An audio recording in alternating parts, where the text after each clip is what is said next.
Welcome to Burlap Teachers. Enjoy the video. You start by locking the essentials. Pick one offer, one audience, and the value per lead so you can set bids. Once done, install and verify the Facebook pixel and connect it to your CRM so events flow. Then build a focused lead magnet and create an instant form with only necessary fields. Shorter forms reduce drop-off.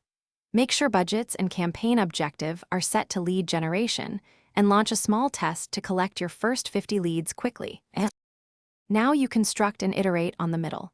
Design 2 to 3 ad variations, one short video, one image, and alternate headlines, so you can test what converts. Next, apply layered targeting using custom audiences, exclusions, and a 1% 2% lookalike of converters. This lowers wasted spend.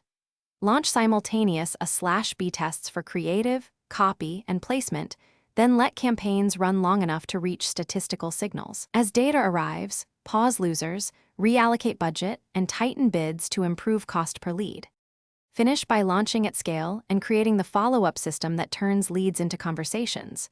You should monitor CPL, CTR, lead quality, and pixel match rate daily while tracking frequency to avoid ad fatigue. Make sure leads flow into your CRM and trigger an immediate response plus a 3-step nurture sequence to qualify prospects. If performance stalls, check creative relevance, audience size and overlap, pixel firing and event accuracy, and reduce form friction. Addressing those usually restores lead volume quickly. Thanks for watching. Consider subscribing if this video helped you.